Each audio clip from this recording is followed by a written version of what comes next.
Hola, ¿qué tal? Soy el pastor Joel Flores, bienvenido a mi canal de YouTube. Este trimestre, en el comentario de la lección de escuela sabática, aquí en el canal de YouTube estamos buscando encontrarnos con Cristo en los libros de Filipenses y Colosenses, con el objetivo de comprender el plan de salvación y sumarnos al cielo a fin de cumplir la comisión de compartir el mensaje del Evangelio y así ver a Jesús regresar. Nos corresponde para esta semana la lección número 8. Y el título de la lección es La preeminencia de Cristo. Versículo principal de la lección de esta semana se encuentra en Colosenses capítulo 1, versículo 15 hasta el verso 17. Dice así: Él es la imagen del Dios invisible, el primogénito de toda creación, porque en Él fueron creadas todas las cosas, las que hay en los cielos y las que hay en la tierra, visibles e invisibles, sean tronos, sean dominios, sean principados, sean potestades. Todo fue creado por medio de Él y para Él. Y Él es antes de todas las cosas, y todas las cosas en Él subsisten. Esta semana vamos a estudiar uno de los textos más claros y directos del Nuevo Testamento sobre quién es realmente Jesús. Pablo escribe a una iglesia confundida por ideas mezcladas, por rumores y enseñanzas incompletas, y quiere dejar bien firme la base. Todo en la vida cristiana depende de entender correctamente quién es Cristo. Si tu visión de Jesús es pequeña, tu fe es pequeña. Si tu visión de Jesús es confusa, tu vida espiritual será inestable. Por eso Pablo presenta una definición sencilla, sólida y contundente, diseñada para que nadie se equivoque ni se deje arrastrar por ideas falsas. Él declara que Jesús no es un ser creado, ni un maestro más, ni una figura importante entre otras. No. Jesús es la imagen del Dios invisible, el primogénito de toda la creación. ¿Pero qué significa esto realmente? Bueno, vamos entonces al desarrollo de la lección de esta semana. La lección del día domingo dice la imagen del Dios invisible. La ciudad de Colosas estaba a unos 175 kilómetros al este de Éfeso. Pertenecía a la provincia romana de Asia. No se sabe con exactitud cómo, cuándo o quién fundó la iglesia de Colosas. Pablo utilizó a Éfeso como el centro de sus actividades misioneras durante unos 3 años. Visitantes de toda Asia acudían al gran puerto marítimo de Éfeso y los mensajes de Pablo tuvieron que ser ampliamente difundidos por los viajeros que regresaban a sus lugares de origen. De esa manera, 2 ciudadanos de Colosas, que se registran como Epafras y Filimón, quizás oyeron las buenas nuevas de la salvación y junto con otros pudieron haber llevado el Evangelio a sus conciudadanos. Por eso es que esta carta tiene muchas similitudes con la de Efesios. El peligro que acechaba a los creyentes de Colosas lo producían las falsas enseñanzas que se estaban propagando entre ellos. Una mezcla de judaísmo y de alguna clase de paganismo oriental, quizá una forma antigua de gnosticismo. Surgieron falsos maestros o los falsos maestros de Colosas. Ellos enseñaban la existencia de seres angelicales dispuestos en órdenes diferentes, intermediarios entre Dios y el mundo, que actuaban como mediadores de los seres humanos, les proporcionaban salvación y merecían que se les rindiera culto. Estos maestros insistían al mismo tiempo en un ceremonialismo extremadamente legalista que seguían los moldes judíos y ponían énfasis en la circuncisión, tabúes en asuntos de comidas, bebidas y observancia de festividades. Entonces Pablo escribió la epístola a los Colosenses para poder atacar todas estas enseñanzas. Con ese texto o ese contexto que ya tenemos sobre Colosenses, comencemos entendiendo la expresión de Pablo que identifica a Jesús como la imagen del Dios invisible. Porque en diferentes textos de la Biblia, cuando se usa la palabra imagen, vemos que indica reflejo, semejanza parcial, representación o anticipación de algo mayor. Nunca se ha usado como una igualdad absoluta. Entonces, lo que nos lleva a preguntarnos es, cuando Pablo dice que Jesús es la imagen del Dios invisible, ¿qué está diciendo? ¿Está haciendo referencia a Jesús como un reflejo? ¿Alguien con una semejanza parcial? ¿Que representa o anticipa algo mayor que es Dios? La respuesta es no. Pablo aquí usa la palabra imagen para afirmar algo que ninguna otra palabra humana podría expresar con precisión. Que Jesús hace visible al Dios que nadie puede ver por causa de la separación causada por el pecado. Y esta es una verdad que aparece repetidamente en la Biblia. Y vamos a ver algunos textos. Por ejemplo, Mateo capítulo 11, versículo 27. Mira lo que dice. Todas las cosas me fueron entregadas por mi Padre y nadie conoce al Hijo, sino el Padre. Ni al Padre conoce a alguno, sino el Hijo, y aquel a quien el Hijo lo quiere revelar. Cuando vamos al libro de Juan capítulo 1, dice, y aquel Verbo fue hecho carne y habitó entre nosotros, y vimos su gloria, gloria como del unigénito del Padre, lleno de gracia y verdad.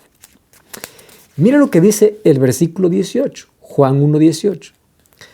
A Dios nadie le vio jamás. El unigénito Hijo que está en el seno del Padre, Él lo ha dado a conocer. Vamos a Juan capítulo 5, versículo 17.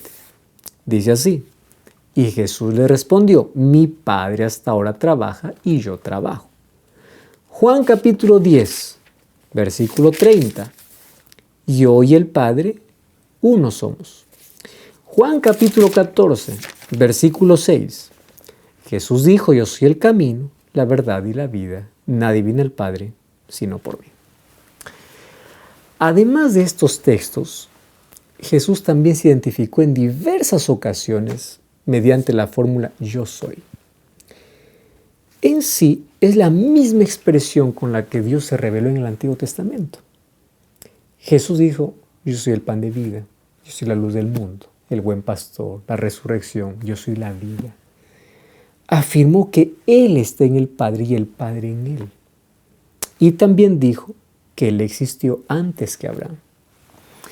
Cada una de estas declaraciones no solo revela su misión, sino también su plena divinidad, dejando claro que no es simplemente un mensajero de Dios, sino Dios hecho visible entre nosotros.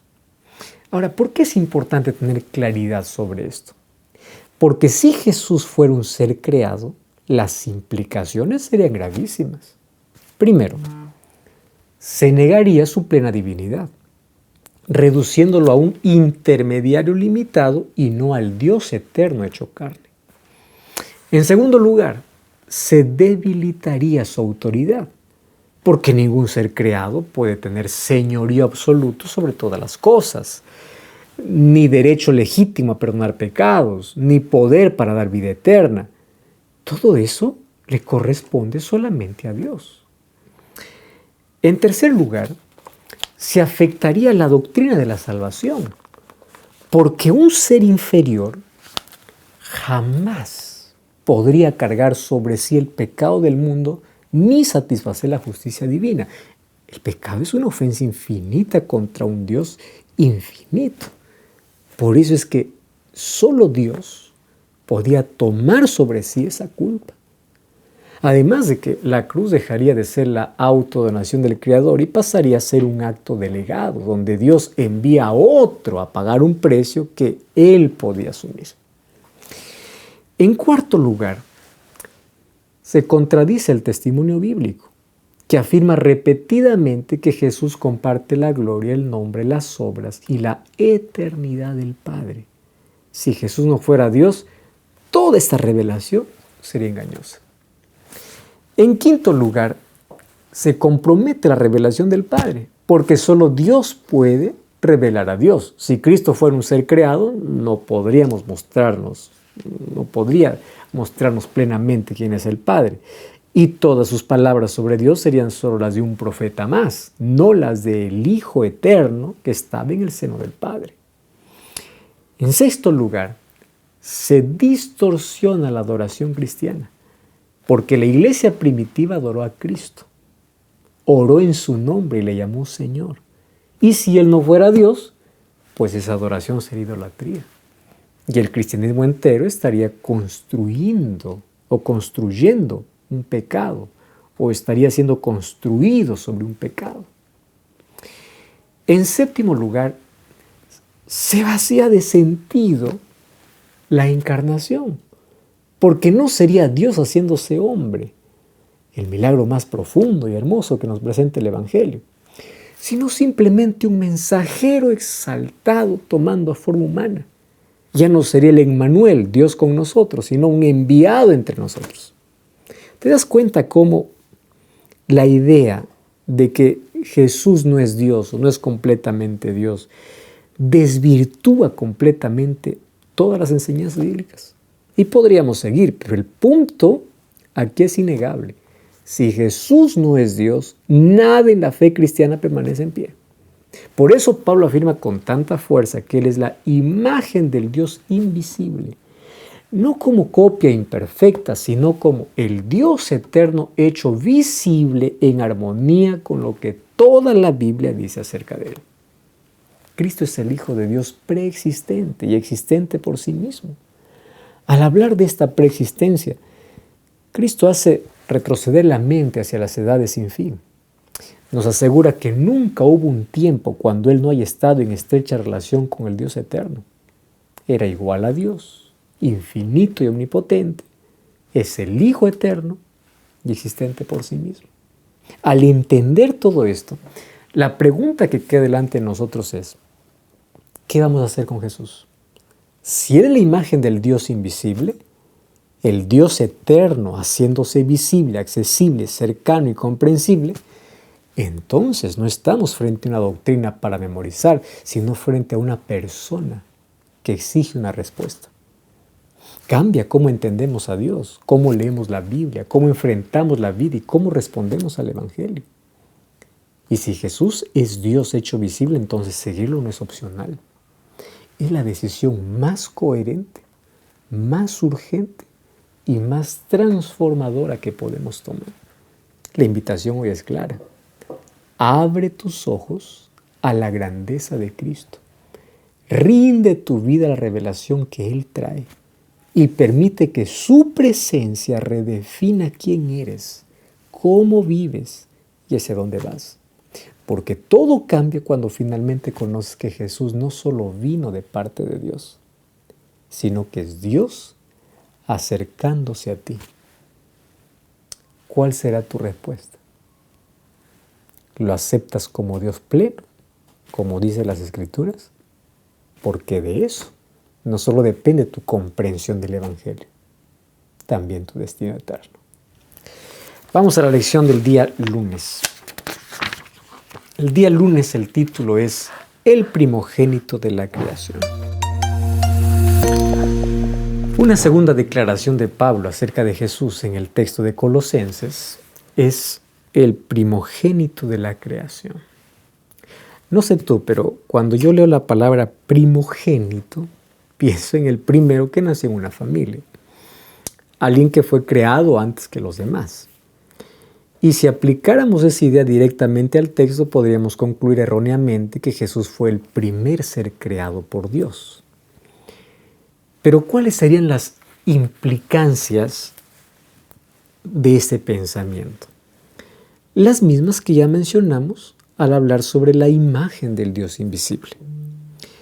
¿Sabes que en la mentalidad bíblica, primogénito no habla de origen, sino de posición, autoridad, preeminencia? El heredero, el que tiene el lugar más alto, el que recibe dominio sobre todo. Un ejemplo clásico es David.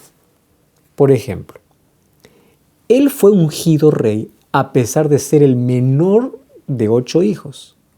Y Dios lo dijo ahí en Salmos capítulo 89, el verso 27. Allí dice, yo también le pondré por primogénito, el más excelso de los reyes de la tierra. Y hablando de Israel, dijo, es mi hijo, mi primogénito. Entonces la pregunta que debemos hacernos es, ¿qué razones da Pablo para que Jesús sea llamado el primogénito de toda la creación? Bueno, el propio texto de Colosenses responde. Y Colosenses 1:16, ¿qué dice? Porque por Él fueron creadas todas las cosas. Todo fue creado por medio de Él y para Él. Es decir, Jesús no puede ser parte de la creación si todas las cosas fueron hechas por medio de Él. Más bien es primogénito porque ejerce supremacía, el rango más alto, la autoridad absoluta sobre todo lo que Él ha creado. Pablo sigue diciendo que Él es antes de todas las cosas, aquí afirmando su eternidad, porque dice, en Él todas las cosas subsisten, mostrando que no solo creó el universo, sino que lo sostiene y mantiene su existencia. Por eso es que Jesús es el primogénito, no por origen, sino por preeminencia, porque todo existe por Él, a través de Él y para Él. Y si todo proviene de Él, entonces Él no proviene de nadie. Si todo está bajo su autoridad, entonces Él no está bajo la autoridad de ninguna criatura. Si todo subsiste en Él, entonces Él no depende de nada para subsistir. Entonces, en un mundo donde los colosenses eran tentados a ver los ángeles como mediadores superiores o necesarios, Pablo responde con contundencia. Cristo no compite con las criaturas del cielo porque Él es el creador de ellas. No está en la escala de los seres que necesitan adoración o intercesión. Él es la fuente de vida que sostiene cada átomo de la creación. Por eso es primogénito, porque ocupa el lugar más alto, la prioridad absoluta, la dignidad incomparable que solo puede poseer aquel en quien, por quien y para quien todo existe. Y sabes una cosa, a pesar de ser el Señor que gobierna sobre billones de galaxias, de sostener el orden de 300 billones de estrellas solamente en la Vía Láctea, de preservar la vida de más de 953,000 especies y de dirigir la historia de casi 8 billones de personas, Él te ve, Él te conoce y a Él le importas de manera personal. El mismo Cristo, por quien todo existe, el que mantiene cada átomo en su lugar y sostiene el universo con el poder de su palabra, es el mismo que te busca a ti. No porque seas uno entre millones, sino porque para Él eres único. Y en medio de un cosmos inmenso que Él controla sin esfuerzo, decide acercarse a tu realidad concreta, a tu miedo, a tu ansiedad, a tu necesidad. Él quiere entrar en tu vida, no como una idea abstracta, sino como el Dios vivo que trae paz donde hay tormento, orden donde hay caos, esperanza donde hay cansancio. Que el Creador del universo quiera caminar contigo, eso sí que es absolutamente maravilloso. Más cuando entendemos que Él sin ti y sin mí seguiría siendo Dios, pero nosotros sin Él no somos nada. Entonces, ¿cuál será tu respuesta a ese Dios que toma la iniciativa y te busca en medio de la oscuridad en la que hoy te encuentres? ¿Cuál es tu respuesta? Vamos a la lección del día martes. El día martes, el título es la cabeza de la iglesia. Una tercera declaración de Pablo acerca de Jesús en el texto de Colosenses es que Él es la cabeza de la iglesia. Vamos a leer Colosenses 1, verso 18. Dice así: y Él es la cabeza del cuerpo, que es la iglesia, el que es el principio, el primogénito entre los muertos, para que en todo tenga la preeminencia. Esta es una metáfora cargada de significado bíblico. En la Escritura, la cabeza no es simplemente la parte superior del cuerpo, sino el lugar de autoridad, dirección, fuente, gobierno. Entonces, así como la cabeza coordina, sostiene y da vida a todo el cuerpo, Cristo ocupa la posición de liderazgo supremo sobre la comunidad de los creyentes que en la carta a los Corintios ha identificado como el cuerpo de Cristo. Entonces, cabeza de la iglesia ubica a Jesús como el único, como aquel que está en el centro de todo, como en quien está el origen y la autoridad final de la iglesia. Entonces, esta idea aparece reforzada en otras figuras bíblicas, como cuando Jesús es llamado la roca, no una piedra más, sino la roca fundamental, la base sobre la cual la iglesia permanece firme. Ambas imágenes, cabeza y roca, apuntan a la misma verdad. La iglesia no depende de un líder humano, sino de Cristo mismo. Es Cristo quien la gobierna, es Él quien la guía y Él la sostiene. Es aquí donde surge la tensión con la interpretación que la tradición apostólica ha hecho de Mateo 16. Algunos afirman que cuando Jesús dice a Pedro, tú eres Pedro y sobre esta roca edificaré mi iglesia, está declarando a Pedro como líder de la iglesia cristiana y otorgándole autoridad que después sería transmitida por sucesión. Sin embargo, esa interpretación no se sostiene ni lingüísticamente ni bíblicamente. Porque en el contexto inmediato Jesús pregunta, ¿quién dicen ustedes que soy yo? Y Pedro responde, tú eres el Cristo, el Hijo del Dios viviente. Jesús afirma, no te reveló carne y sangre. Es decir, Pablo o Pedro aquí habló movido por la revelación divina, no por su mérito personal. Y luego Jesús dice, tú eres Pedro, Petros, que significa piedra pequeña. Y sobre esta roca, Petra, roca maciza, fundamento, edificaré mi iglesia. El contraste intencional en el lenguaje original muestra que la roca fundamental no es Pedro, sino la declaración revelada de que Jesús es el Cristo. Cristo es la piedra angular y el fundamento es el Evangelio, no una persona humana.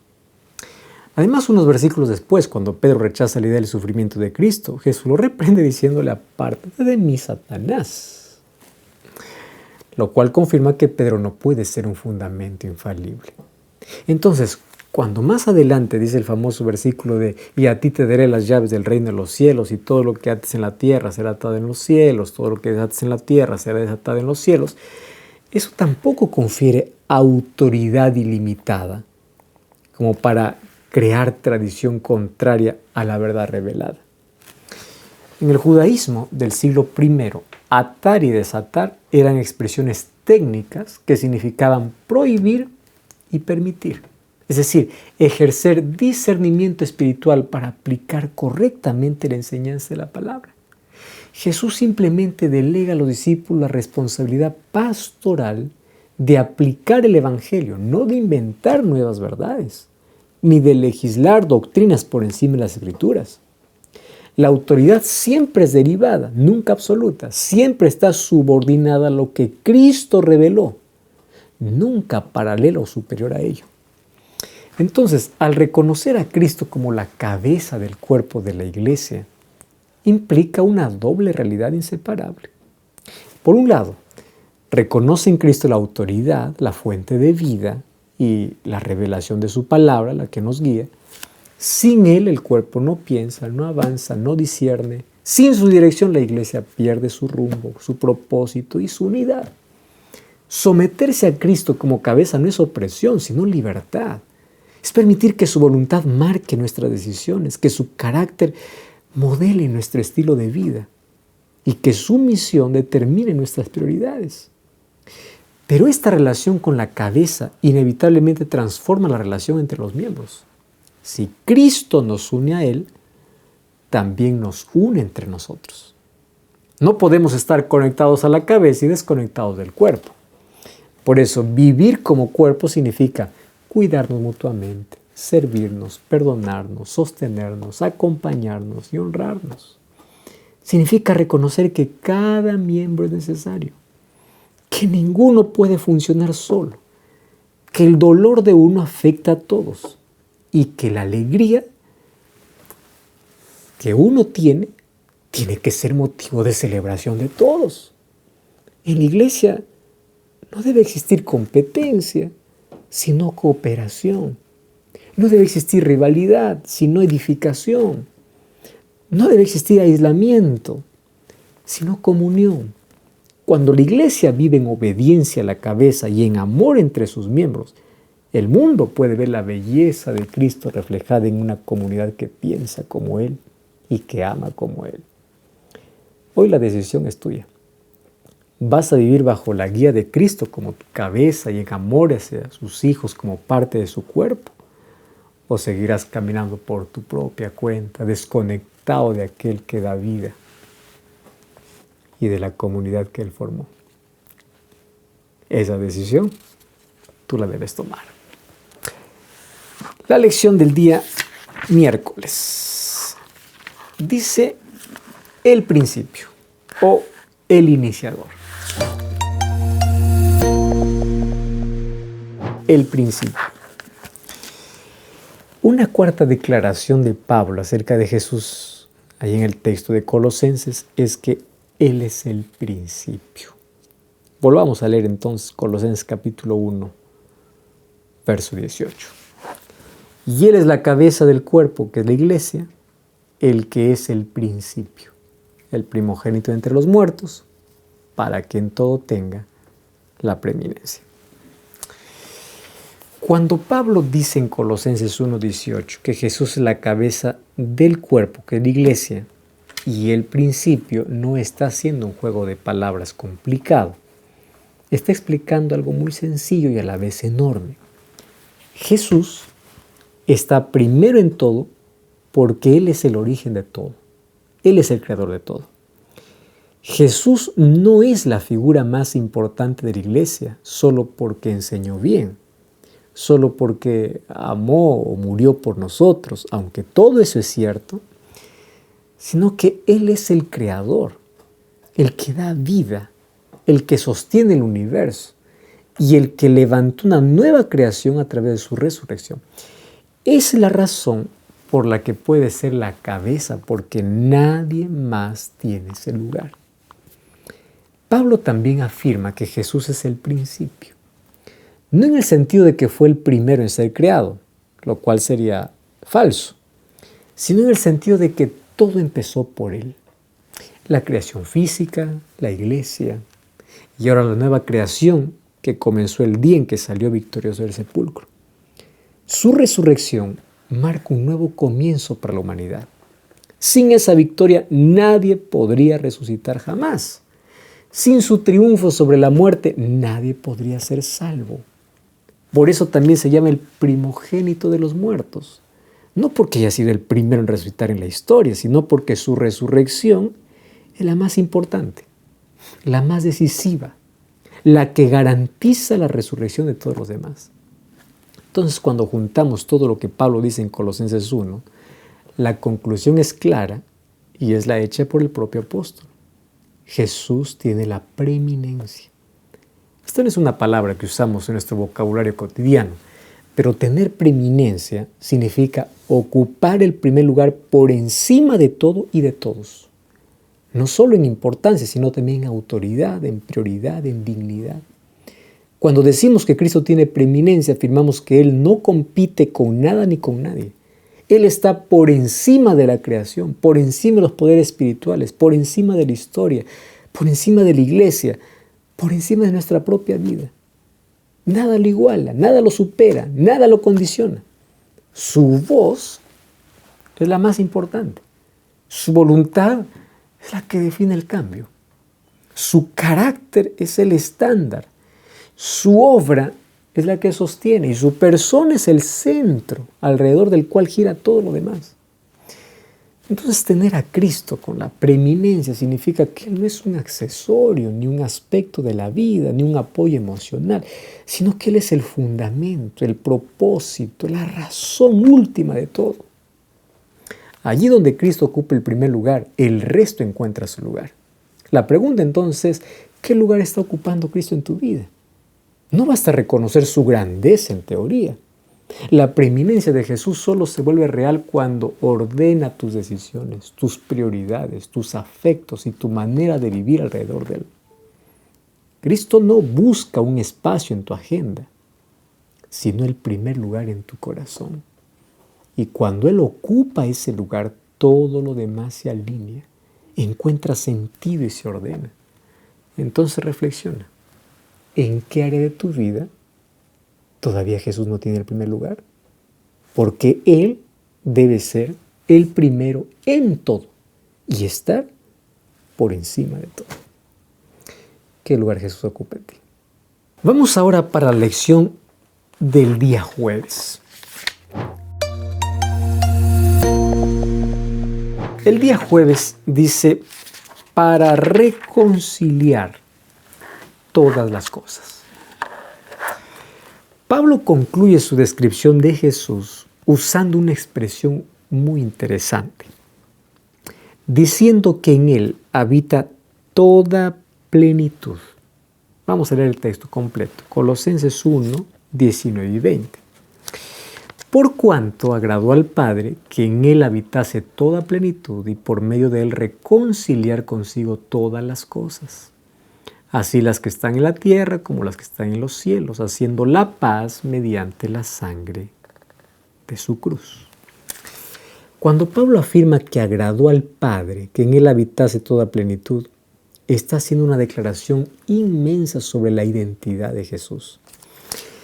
No dice que una parte de la plenitud habitó en Él, ni una chispa divina estuvo en Él, ni que recibió una medida limitada de lo que es divino. Dice toda plenitud, o sea, la totalidad absoluta, sin división, sin medida, sin excepción. En otras palabras, en Jesús no vive un reflejo de Dios, sino Dios mismo en toda su plenitud. Si quieres conocer a Dios, míralo a Él. Si quieres escuchar a Dios, escúchalo a Él. Si quieres entender el carácter, el poder, el amor y la justicia de Dios, mira a Cristo. Y esa plenitud de Dios no estuvo en Cristo solo para revelarse, sino para restaurar.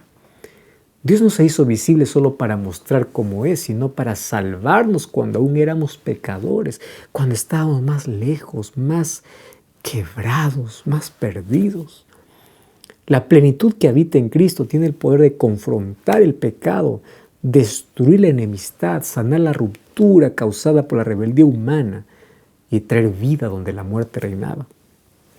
Por eso Cristo no es solo una figura admirable, sino el centro del plan de Dios, el puente de restauración, el fundamento de la paz y el único camino hacia el Padre para reconciliar todas las cosas. La Biblia enseña que la paga del pecado es muerte y que la creación entera quedó sujeta a la corrupción. Por eso la solución debía venir de alguien que no estuviera bajo esa misma condenación. Cristo, siendo plenamente Dios y plenamente hombre, es el único capaz de representar la humanidad y al mismo tiempo satisfacer la justicia divina. Su muerte quita la condenación, su resurrección vence el poder de la muerte y su vida en nosotros inicia un proceso real de santificación que transforma el carácter, restaura la relación con Dios y reordena la creación desde su raíz. Sin Cristo seguiríamos culpables y esclavos del pecado. Con Cristo somos perdonados, transformados y capacitados para vivir como Dios diseñó. Y por eso solo Él puede iniciar y completar la restauración de todas las cosas. La decisión es inevitable. ¿Vas a seguir intentando repararte por tus propios medios? ¿O vas a rendirte de verdad a aquel que puede recrearlo todo en ti? Él ya abrió el camino, ya pagó el precio, ya ofreció la vida nueva. Ahora la pregunta es, ¿le permitirás hoy comenzar su obra de restauración en tu corazón? Que la lección de esta semana nos ayude a entender quién realmente es Cristo. ¿Cuál es el lugar que debemos darle en nuestra vida? Porque Él está por sobre todo. Vamos a la conclusión. En conclusión, todo lo que Pablo afirmó sobre Cristo aquí en Colosenses, su identidad como Dios hecho visible, su autoridad suprema como creador, su lugar de preeminencia sobre la creación, su liderazgo como cabeza de la iglesia, su victoria como iniciador de la nueva creación y su obra reconciliadora que restaura lo que el pecado destruyó, nos confronta una verdad central. Estamos contemplando una persona que exige una respuesta. Al ver quién es Él, la reflexión es inevitable. ¿Está ocupando ese lugar en tu vida o sigue siendo secundario frente a tus prioridades, decisiones y afectos? La aplicación es clara. Si Él es preeminente en todo, entonces debe ser también preeminente en ti. Reordena tu vida alrededor de Cristo. Deja que su palabra defina tu verdad, que su carácter modele tu conducta y que su misión guíe tu propósito. Y la decisión final queda delante de ti como un llamado urgente. Si Cristo realmente es quien la Biblia dice que es, ¿qué impediría hoy entregarle por completo tu mente, tu corazón, tu historia? ¿Qué lugar vas a dar al Señor que sostiene el universo? Y que hoy, Él te llama por tu nombre, porque tú eres su creación. Nunca olvides, fuiste creado por Dios y para Dios. Y a menos que eso no entiendas, la vida jamás tendrá sentido y propósito. Oramos juntos. Gracias, Señor, por tu palabra. Gracias por mostrarnos a Jesucristo en su plenitud. Queremos hoy entregarle nuestro corazón, que Él pueda ser el Rey soberano de nuestra vida. Estamos abiertos para poder no solo entender esta verdad, sino que sea nuestra experiencia diaria de que Jesús sea el supremo en todo, en nuestro corazón. En el nombre de Jesús. Amén. Gracias por acompañarme en el estudio de la lección de esta semana. Que Dios te bendiga. Si Dios lo permite, nos encontramos en la próxima lección. Hasta la próxima.